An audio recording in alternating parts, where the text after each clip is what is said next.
Warahmatullahi wabarakatuh.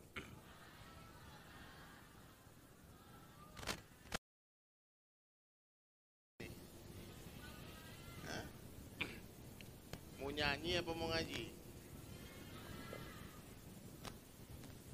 Baik.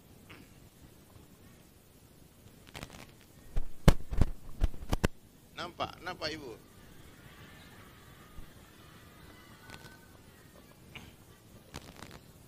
Bismillah. Innal hamdalillah nahmaduhu wa nasta'inuhu wa nastaghfiruh wa nu'minu bihi wa natawakkalu alayh wa na'udzu billahi min shururi anfusina wa min sayyiati a'malina. May yahdihillahu fala mudilla lahu wa may yudlilhu fala hadiyalah. Ashhadu an la ilaha illallah wahdahu la syarikalah. Wa ashhadu anna Muhammadan abduhu wa rasuluhu la nabiyya ba'dah. Qala Allah Ta'ala fil Qur'anil Karim, a'udzu billahi minasy syaithanir rajim. Bismillahirrahmanirrahim.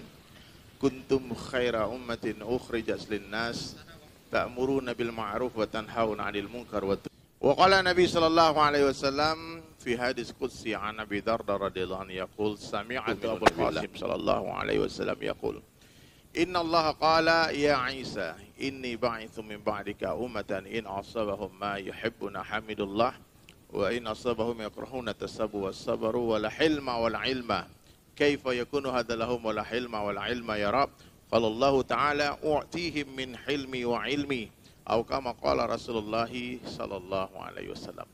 Baik hadirin sekalian, tidak ada yang kebetulan di dunia ya. Saya dalam perjalanan dakwah menuju Aceh Tamiang.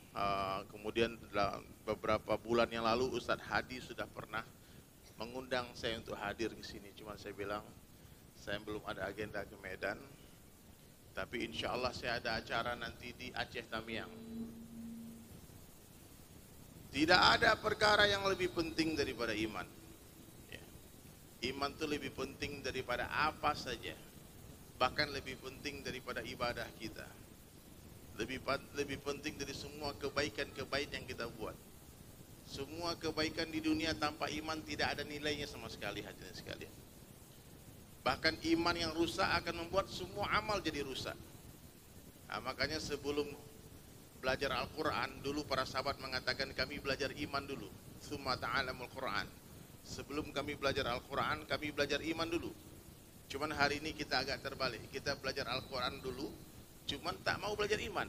Bahkan belajar imannya belakangan. Sehingga hari ini banyak orang yang hafal Quran, dia tahu hukum hakam agama, tapi tak mampu mengamalkan. Kenapa tak mampu mengamalkan?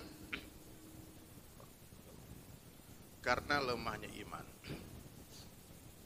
Maka hadirin sekalian, di mana-mana kita lihat dai-dai bergerak, buat usaha atas iman. Jumpa siapa saja, di mana saja, kapan saja bicara kebesaran Allah. Nah, itu usaha atas iman. Usaha atas iman itu tidak didapat dengan duduk di madrasah. Tapi usaha atas iman itu didapatkan dengan mujahadah, dengan mengorbankan harta dan diri di jalan Allah. Ya. Nah, ini hari ini kalau kita bicarakan tentang usaha atas iman, umat Islam bingung, Pak. Usaha apa itu? Tapi kalau kita bicarakan usaha atas beras, usaha atas emas, ya, semua tahu nilainya emas. Tapi ketika kita tanya ini kepada jamaah nih, ibu-ibu, bapak, berapa harga iman? Semua bingung, berapa harga iman? Ada yang tahu berapa harga iman? Kalau harga beras tahu? Berapa sekilo? Harga telur tahu? Harga minyak tahu? Tapi harga iman tak dibicarakan, sehingga hari ini umat Islam tak tahu harga iman.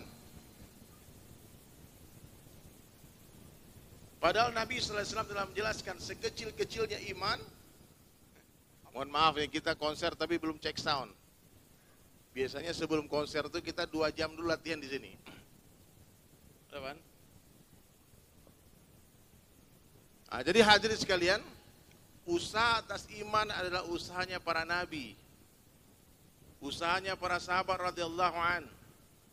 Mendatangi manusia dari rumah ke rumah, dari pintu ke pintu, dari lorong ke lorong, naik gunung turun gunung, menyisiri pesisir pantai, melewati batas negeri dan negara, menyeberangi samudra.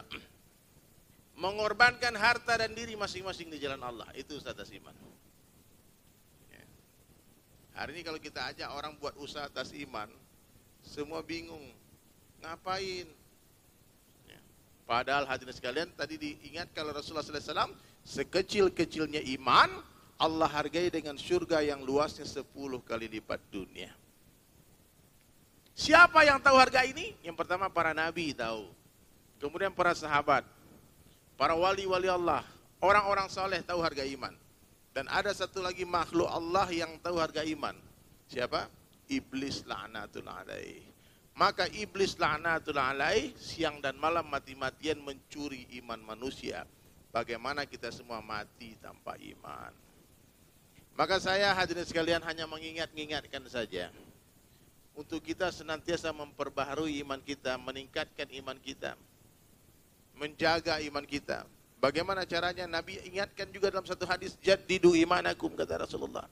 Perbaharuilah iman kalian. Seorang sahabat bertanya kepada Nabi sallallahu alaihi wasallam, "Kaifa nujaddidu imanana ya Rasulullah?" Bagaimana cara memperbaharui iman kami ya Rasulullah? Maka Nabi menjawab, "Aksiru min qauli la ilaha illallah." Mana suaranya yang keras nih orang Medan? La ilaha illallah. Banyak-banyaklah kalian mengucapkan kalimah la ilaha illallah. Di mana saja, kapan saja, jumpa siapa saja, katakan la ilaha illallah. Tidak ada yang berkuasa selain Allah, itu maksudnya. Tidak ada yang bisa memberikan manfaat dan mudarat sedikit pun tanpa izin Allah. La ilaha illallah. Hanya Allah yang berkuasa menjumpakan orang yang berpisah dan memisahkan orang yang berjumpa. Hanya Allah yang berkuasa menjauhkan orang yang berdekatan dan mendekatkan orang yang berjauhan. La ilaha illallah. Sekuat apapun kita menahan, bila Allah katakan pergi, dia pasti akan pergi.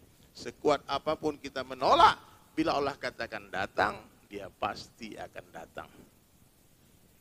Maka orang beriman itu hebat, hadirin mulia. Tak pernah orang beriman itu mengeluh, mengatakan coba kalau begini, coba kalau begitu, seandainya begini, seandainya begitu. Hati-hati nih bunda ya, jangan salah ngomong. Nih ada orang mati, ini orang meninggal dunia nih. Coba kalau gak lewat sana, gak mati dia, itu salah. Rusak iman kita. Orang beriman hadirin mulia, akhlaknya luar biasa, tinggi akhlaknya orang mukmin. Apa akhlak orang beriman? Senantiasa berprasangka baik kepada Allah. Sangka baik kepada hamba-hamba Allah. Apapun yang terjadi, baik atau buruk, suka atau tidak suka, dua saja jawabannya. Bila kita mendapat perkara yang kita sukai, bersyukurlah, memuji-muji Allah. Bila kita dapatkan perkara yang tidak kita sukai, bersabarlah, mengharap fadilah, mengharap ampunan dari Allah. Nah, jadi hadirin dirahmati Allah Subhanahu wa taala. Ini perlu diingatkan lagi, karena kita ini manusia pelupa. Manusia ini pelupa, Pak. Ya, di pengajian ini naik imannya kan, nampak surga depan mata. Rasa-rasa nampak neraka nih, bahaya nih, aduh aku taubat. Pas habis pengajian keluar jalan sebentar, lupa lagi, Pak. Nampak dunia, tertipu lagi oleh dunia. Berapa banyak orang bangun tidur, dia ingat dunia, bukan ingat Allah. Ada. Nabi yang mengatakan orang yang bangun pagi, lalu dia pergi ke masjid, sungguh dia telah membawa bendera iman. Siapa yang bangun di pagi hari, tak ke masjid dia pergi ke pasar, dia telah membawa bendera syaitan. Ya. Bangun pagi ingat dunia, pagi hari kerja dunia, siang hari bicara dunia, sore hari rencana dunia, malam hari fikir dunia, tidurnya mimpinya dunia, tahu-tahu meninggal dunia. Ada enggak? Sibuk mengajar dunia, tahu-tahu meninggal dunia, hadirin. Makanya orang beriman hadirin mulia, di hatinya lah dahsyat, hanya Allah Ta'ala sih. Iman itu letaknya di hati.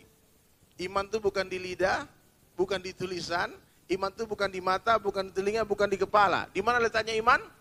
Di dalam hati. Iman yang tak masuk ke dalam hati, seperti peluru yang tidak masuk ke dalam pistol. Ya. Kita punya peluru nih, satu kontainer. Ya, pergi berburu ke hutan. Kata yang jual peluru, Pak ini peluru ini kalau kena harimau, mati harimau nih. Oh ya, belilah aku. Sampai di dalam hutan nampak harimau. Ini bapak ini pede dia lempar harimau sama peluru, Pak. Kira-kira yang mati